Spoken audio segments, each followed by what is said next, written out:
Hello friends, आज आपण बनवणार आहोत सोया चंक्सची भाजी. इथे मी एका मीडियम साईजच्या वाटीमध्ये सोया चंक्स घेतलेले आहेत. छोट्या साईजचे घेतलेले आहेत, जेणेकरून आपल्याला ते नंतर कट करण्याची गरज नाही पडणार. इथे मी मीडियम गॅसवर माझा कढई ठेवलेली आहे. त्याच्यात आपण ते सोया चंक्स गरम करून घेणार आहोत. आधी मी त्याला थोडेसे रोस्ट करते आणि मग नंतर ते थंड पाण्यामध्ये मी ते टाकते, जेणेकरून ते परत फुगतात असे, आणि मग त्याची आपण भाजी बनवतो. तुम्ही बघू शकता मी त्याला रोस्ट करते. थोडं चांगले भाजून झाले की मग आपण ते एका भांड्यामध्ये पाणी घेऊन आपण त्याच्यात ते टाकणार आहोत. पाण्यात टाकल्यामुळे ते छान फुगून येतात आणि मग ते मऊ होतात असे.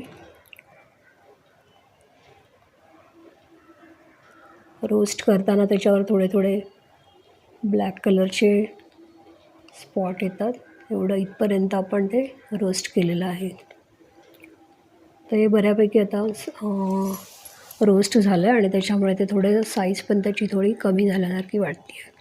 तर मी इथे एका बाउलमध्ये पाणी घेतलेलं आहे आणि आता या पाण्यात मी ते भाजलेले जे सोया चंक्स आहे ते टाकणार आहे. इथे बघू शकता मी थोड्या वेळाने त्याला बघितलं तेव्हा ते बऱ्यापैकी फुगून आले होते वर. एक 10 मिनटं आपल्याला ते पाण्यात ठेवायचे, जेणेकरून ते फुगतात असे चांगले. आता हे पाणी सर्व आपल्याला स्क्वीज करून काढायचं आहे.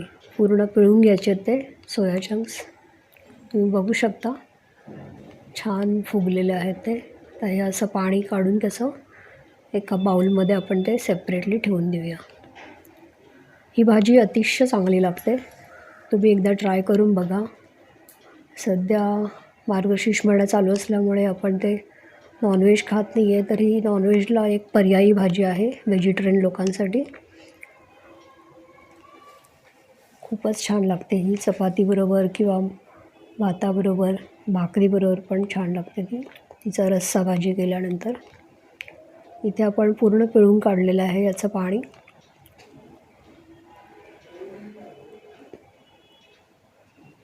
हे जे पाणी निघून जातं ते फेकून द्यायचं आहे, ते वापरायचं नाही आपल्याला. अशा प्रकारे ते स्वच्छ धुवून पण निघतात आणि त्याचा ते छान फुगून येतात. तुम्ही बघू शकता एका छोट्या मीडियम साईजच्या वाटीमध्ये जेवढे ते सोयाबीन आपण घेतले होते त्याचे फुगून एवढे मोठे झालेले आहेत, म्हणजे जवळजवळ एक टोप भरला आहे आपला. आता इथे तुम्ही बघू शकता मी तयारी केलेली आहे. 2 कांदे घेतलेत चिरून, टोमॅटो 2 घेतलेले आहेत, खोबरं घेतलेलं आहे किसून, लसूण घेतला आहे, मिरच्या 2 घेतल्यात, कढीपत्ता घेतलेला आहे, कोथिंबीर मी चिरून घेतली, धणेपूड घेतलेली आहे. इथे मी काळा मसाला आणि लाल मसाला, लाल तिखट मसाला घेतला आहे, गरम मसाला घेतलेला आहे 1 चमचा. असे 3 मसाले मी तिथे एका वाटीमध्ये घेऊन ठेवलेले आहेत.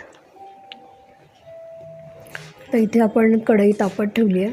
त्याच्यात आपण एक मोठा चमचा तेल टाकूया आणि कांदा भाजून घेऊया त्याच्यात आधी.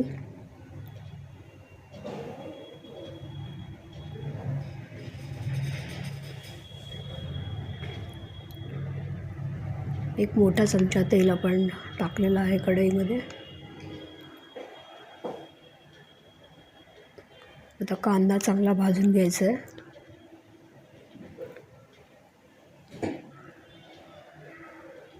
तुम्ही इथे हवं तर जिरंसुद्धा ॲड करू शकता. जिरं आधी तेलामध्ये परतून तसंही करू शकता. मसाले तुम्ही तुमच्या आवडीप्रमाणे वापरू शकता. गरम मसालासुद्धा तुम्ही वापरू शकता. या भाजीसाठी खूप छान लागते ही भाजी.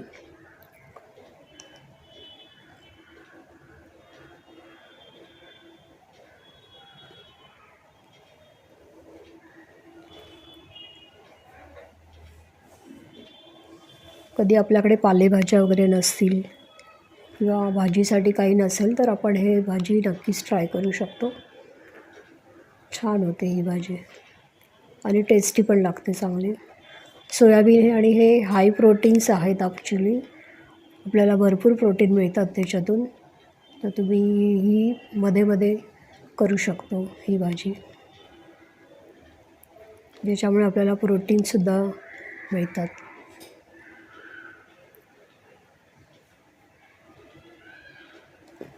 आता इथे मी लसूण, खोबरं, थोडीशी कोथिंबीर घेतली आणि 2 मिरच्या, हे सर्व वाटण तयार करून घेणार आहे, जे आपल्याला नंतर कांदा भाजून झाल्यानंतर आपल्याला ते ॲड करायचं आहे. कांदा भाजताना तुम्ही कांदा आणि टोमॅटो नंतर टाकल्यानंतर मीठ ॲड करू शकता, जेणेकरून कांदा लवकर भाजला जाईल.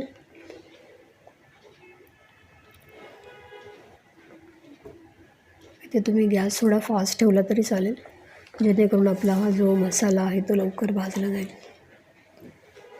आता इथे टोमॅटो पण 2 टोमॅटो जे मी चिरले होते ते त्याच्यात टाकलेले आहेत. इथे माझी पेस्ट तयार झाली आहे आलं लसूण खोबऱ्याची, ती मी आता याच्यात टाकणार आहे थोड्या वेळाने. आधी आपण टोमॅटो आणि कांदा चांगला भाजून घेऊया.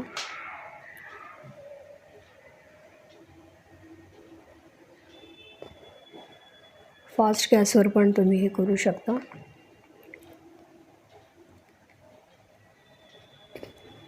इथे मी कढीपत्ता ॲड केला आहे. इथे तुम्ही बघू शकता तेल थोडंसं बाजूला होतं आहे, याचा अर्थ आपला कांदा टोमॅटो चांगला भाजत आलेला आहे.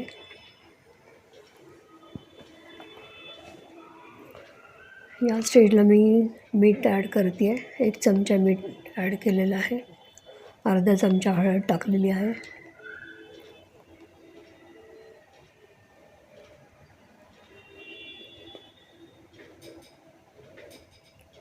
चांगलं परतून घ्यायचं आहे, चांगला रोस्ट होईपर्यंत.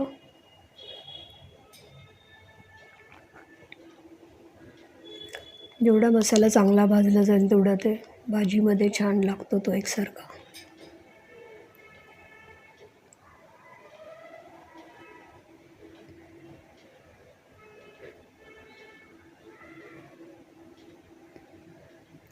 तुम्ही थोडा वेळ झाकण ठेवून पण ते भाजून घेऊ शकता. इथे मी आता आलं लसूण पेस्ट मी टाकते आहे. खोबरं, आलं लसूण पेस्ट, थोडंसं किसलेलं खोबरं, सुकं खोबरं मी घेतलं होतं या भाजीसाठी. तुम्हाला हवं तर तुम्ही ओलं खोबरंसुद्धा घेऊ शकता किंवा सुकं खोबरं घेऊ शकता. सुक्या खोबऱ्यामुळे भाजीला आणखीन तेल सुटत असतं थोडं तरी, तसं ओल्या खोबऱ्याने एवढं तेल सुटत नाही. ते ज्यांना जास्त ऑइली नको असेल तर ते लोक ओलं खोबरं वापरू शकतात. आता इथे आपण जे मसाले घेतले होते, कांदा लसूण मसाला, लाल तिखट आणि गरम मसाला, हे मी तिन्ही ॲड केलं आहे त्याच्यात. तुम्ही तुमच्या आवडीप्रमाणे तिखट टाकू शकता.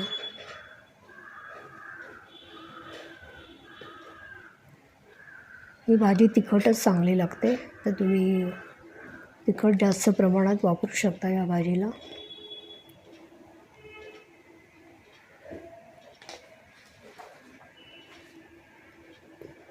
आता इथे आपण मिक्सरचं जे भांडं, मसाला जो आपला वाटून जो पाणी राहिलेलं आहे ते टाकलं आहे मी थोडंसं, त्याच्यामुळे आपला मसाला चांगला भाजला जाईल. तुम्ही अजूनही पाणी ॲड करू शकता तुमच्या आवडीप्रमाणे, जेणेकरून हा मसाला लवकर भाजेल आणि तो कढईला चिकटणार पण नाही. त्याला आपण चांगलं हलवूया.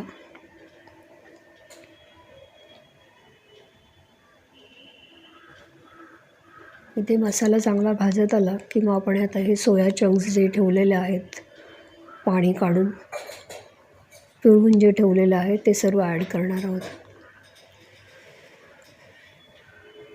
त्याची क्वांटिटी तुम्ही बघू शकता. मी एक छोटी वाटीच, म्हणजे मीडियम साईजच्या वाटीनेच ते घेतलं होतं. इथे मी धनेपूड ॲड केलेली आहे थोडी. तुम्ही जिरेपूड पण ॲड करायची असं करू शकता.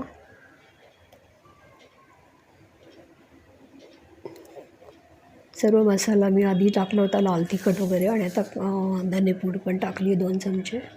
आणि इथे आपण तुम्ही बघू शकता हे सोया चंक्स मी टाकलेले आहेत. तुम्ही बघू शकता एका मीडियम वाटीमध्ये मी जेवढे घेतले होते सोया चंक्स त्याच्या डबल जवळजवळ ते झालेले आहेत. त्याच्यामुळे नेहमी घेताना ते लक्षात ठेवा की किती क्वांटिटी घेतल्यावर नाहीतर ती खूप भाजी होऊन जाईल. जास्त क्वांटिटी आपल्याला घ्यायची नाही आहे, एक वाटीभर पण सफिशियंट होऊन जाते ती. ही भाजी 4 जणांसाठी सर्व करू शकतो आपण. चपातीबरोबर, भाकरीबरोबर खूप छान लागते. राईसबरोबर पण तुम्ही खाऊ शकता ही भाजी. तुम्हाला हवं असेल तर तुम्ही थोडीशी रस्सा भाजी पण ती करू शकता. जर तुम्ही गरम पाणी ॲड करायच्यात तर तुम्हाला रस्सा भाजी करता येईल. आता भाजी शिजण्यासाठी मी थोडंसं पाणी ॲड करणारच आहे. भाजीला गरम पाणी मी ॲड करणार आहे. ते पाणी ॲड करून मग एक 10 ते 15 मिनटं मी याला शिजत ठेवणार आहे. कारण याला थोडासा मसाला त्याच्या आतमध्ये पूर्ण जाऊन व्यवस्थित शिजण्यासाठी त्याला 10 ते 15 मिनटं पाहिजेत. तर तुम्ही बघू शकता खूप छान आता ही व्यवस्थित आपण झालेली आहे भाजी. हिला झाकण ठेवूया.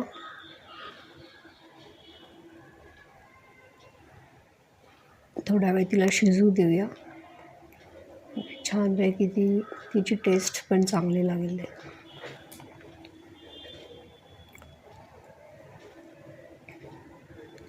हाय प्रोटीन भाजी आहे त्याच्यामुळे ही जरूर तुम्ही आठवड्यातून एकदा तरी करत जा. इथे मी गरम पाणी ॲड करून पण ठेवलं आहे. तर तुम्ही बघू शकता थोडासा रसभाजी मी त्याला करण्यासाठी ती थोडी शिजण्यासाठी थोडं पाणी ॲड केलेलं आहे गरम. एक 15 मिनटं ती शिजून द्यायची आहे आणि मग आपला गॅस आपण बंद करू. मग आपली भाजी रेडी होऊन जाईल ती. तर इथे मी कोथिंबीर त्याला गार्निशिंगसाठी टाकलेली आहे आणि ते हलवून मग मी आता बंद करणार आहे गॅस. थोडा वेळ आपण झाकण लावून ठेवूया. वाफ येईल आणि उकळेल ती भाजी चांगली. थोडी शिजवूया तिला. तुम्हाला जर ही रेसिपी आवडली असेल तर तुम्ही जरूर ट्राय करा आणि मला कमेंट करून सांगा कशी झाली होती ती. आणि लाईक करा माझे चॅनल, शेअर करा, सबस्क्राईब करा. Thank you for watching. थँक्स.